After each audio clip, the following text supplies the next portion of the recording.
Hello everybody, CW here. I dug out some old primer and powder cans and full cans. I've got a number of stuff here that is pretty old that I'm still using. That's been just fine, and it's all about how it's stored, not about how old it is. Anything on the bench here that I'm still using has been 100% fine. Now there's a number here that are empty, just saved because, you know, the cans are of a bygone era.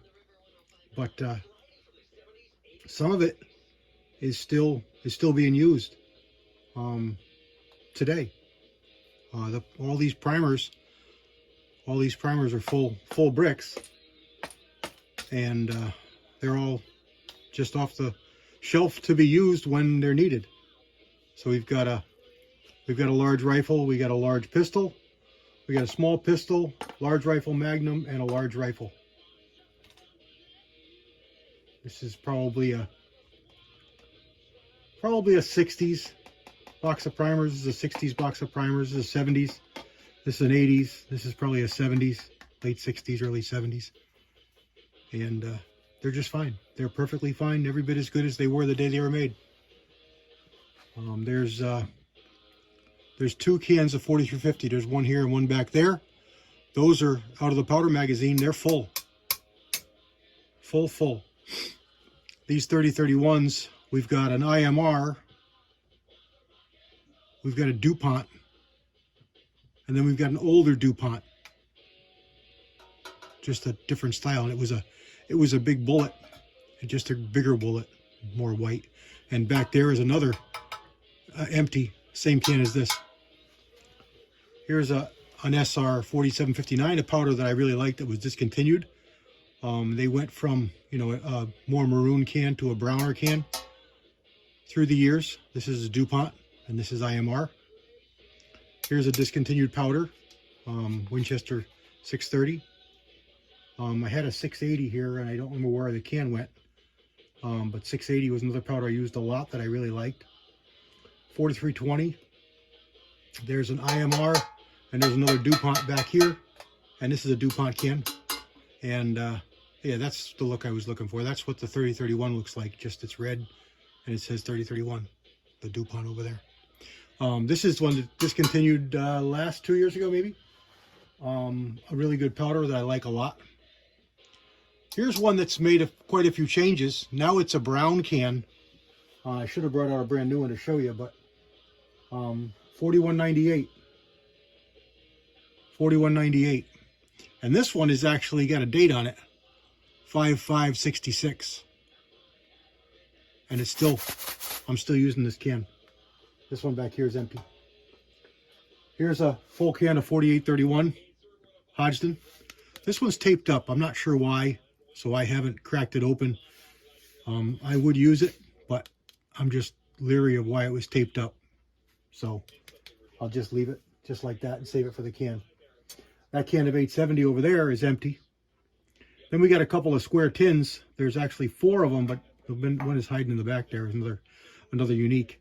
And the bullseye is full or has powder in it. Maybe not quite full. The uniques are empty. The 2400 is mostly empty.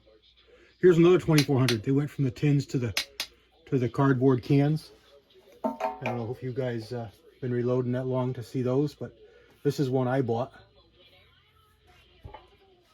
Here's another one over here. This is just a little bit newer. This is another one that I bought. This is probably $11.25 was that one. Let's see if there's a price on this one over here. Yeah, there is. $7.50. Seymour Sports. If any of you people are local, remember Seymour Sporting Goods. And then here's a couple over here. Winchester metal tin, 4-pounder. I bought that one new. That one's still going. This one actually was down almost empty. And I had bought a bunch of pounds because I got a real good price on it of $2.96. and I just put it in here. And then under that is is it a 4? What is it? I thought it was an 8-pounder of Red Dot. Now that one, I've been loading on that one since I started shotgun. When I started shotgun, a friend of mine got me started, and he gave me hulls and wads and shot and yada yada yada, and a press to start on, Mech Junior or 600 Junior, and he gave me that powder, and that was probably in the 80s. I'm gonna say, I don't remember when I started. Mid 80s, 85, let's just say. Yeah, probably about 85, 84 or 85. And that was old then. That's probably 60s. And it's still fine.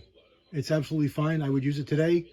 I still remember the load. I think it was 17 grains, 17 and a half grains with a trap load, 1/8 ounce of number 8s.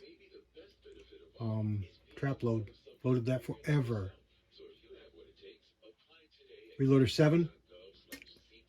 These I've had for quite a while. They're both full tin, sealed full tins. Still got the strap on the top.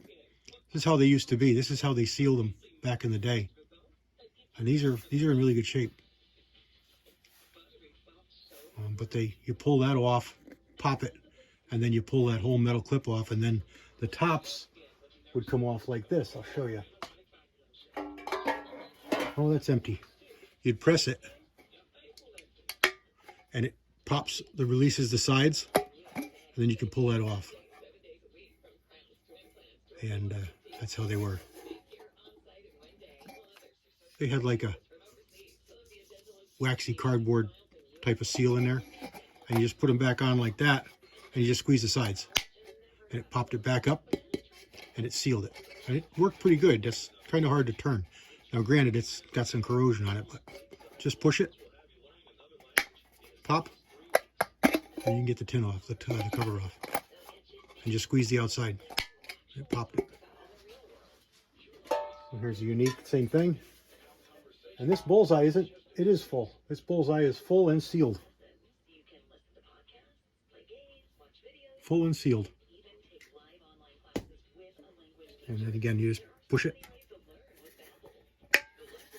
Pull the cover off. Pretty neat. They don't make stuff like this anymore. This one's harder to get to pop back out. I can't get it to pop out at all. Let me put my wand down here. And then let's see.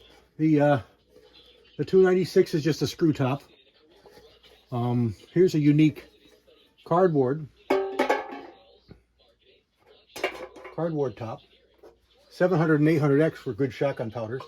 And you could tell because they had shotgun shells on the cans. These are empty. These are empty. And this DuPont's the older one. This was my Magnum shot shell powder, and this was for I used to use this for 20 gauge a lot. And here's unique. That's a 4-pounder. Probably a 1.5 pounds left. And these were plastic screw tops. That's how they came, cardboard tube. Here's a great old powder you don't find anymore. I believe it's still cataloged. $6.99. PB. It's a real bulky powder. It was a shotgun powder, but you could use it in pistols too. I used to love this in the 32-20 with cast bullets.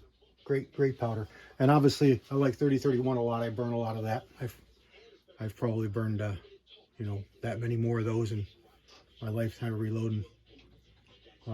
So there we go. That's pretty much all the powders and primers. There's some neat stuff. It's a neat old can. And we just lost Mr. Hodgdon recently. He passed away. Well, that's Hodgdon spherical rifle powder, H870. And I don't know where I had that, but This can is a little prettier, but still reminiscent of the same. And again, I would use this today, except it's taped up, and I didn't do it. I don't know why it was taped up, so I don't know if it's a mix of powders or why it was taped up. So it's going to stay that way. I just save it for the can. Join and support the NRA. Shawnee Mission, Kansas. This is World War II surplus powder. Storage life is not guaranteed. There you go. Pretty cool. And that's that. There's that 4198 improved military powder. Back in the day, that's where powders came from. And this came from the same guy. Even the same handwriting. Look at there. It was all military powder, and these companies bought up, you know, literally truckloads, and rebranded it and sold it. There we go. That's what I got to show you. Winchester powder used to come in tins like this. Probably, I don't know when they started, but I probably bought this in the 80s. Mostly full. Still data for it. It's the reason you keep on the old manuals. All right, everybody.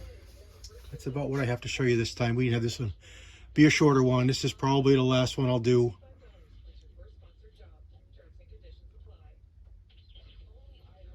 The last bunch of stuff that I've got that I can show you. This goes right along with those 32 Winchester specials I had in the video the other day. Same style box. Federal Primers, Federal Cartridge Company, Minneapolis, Minnesota. And actually, I've taken a box or two out of there, so it's not a full brick. And this is newer. This one's a full brick.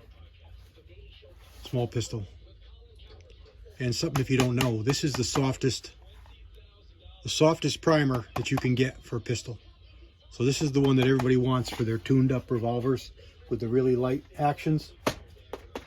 Really light hammers, really light double action pulls. That's the primers you want, because those are the ones that are the softest. They're the thinnest, softest cup, and they ignite the easiest. All right, guys, don't have a lot to add on these. Just pretty neat stuff. Not quite as neat as the cartridge boxes, but still pretty cool stuff. Still pretty neat stuff. All right, God bless everybody. CW out.